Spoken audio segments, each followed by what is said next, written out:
প্রতিটি সুপারিশের ক্ষেত্রে দুটি বিষয়ে মতামত চাওয়া হয়েছে।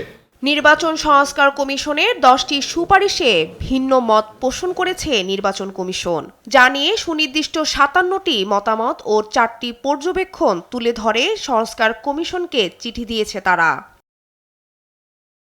সংস্কার কমিশনে যেসব সুপারিশ মানতে নারাজ নির্বাচন কমিশন, তার মধ্যে অন্যতম বিশ্বাসযোগ্যতা ও গ্রহণযোগ্যতা যাচাই বাছাই করে 48 ঘণ্টার মধ্যে জাতীয় নির্বাচনের ফলাফল গেজেট আকারে প্রকাশ করতে হবে। তত্ত্বাবধায়ক সরকারের মেয়াদ হবে 4 মাস।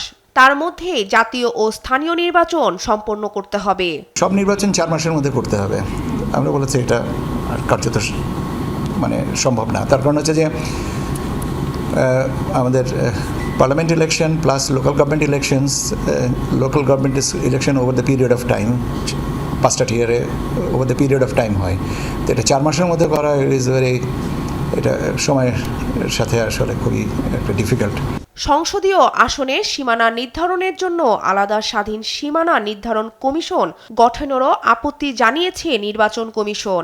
আর জাতীয় পরিচয়পত্রের জন্য সুপারিশ করা স্বাধীন ডেটা কমিশন ইসির সাংবিধানিক ক্ষমতা খর্ব করবে বলেও দাবি নির্বাচন কমিশনের। এনআইডিকে আমাদের এখানেই মনে করি যে রাখার কাম্য, বরং এটাকে আরও এক্সপ্যান্ড করে এটাকে আরও যুগাপযোগী করা যায় কিনা সে বিষয়ে এটাকে আর কি বড়, এবং ক্রেডিবিলিটিটা তো আছে।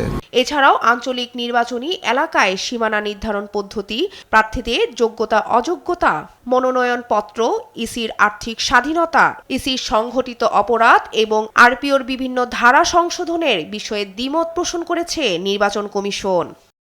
গত মাসে নির্বাচন ব্যবস্থা সংস্কার কমিশন পূর্ণাঙ্গ সুপারিশ জমা দেয় সরকারের কাছে। এসব সুপারিশ নিয়ে দলগুলোর মতামত নেওয়াও ইতিমধ্যে শুরু হয়েছে। তবে এরই মধ্যে নির্বাচন কমিশন তাদের সুপারিশের বিপক্ষে অবস্থান নিয়েছে।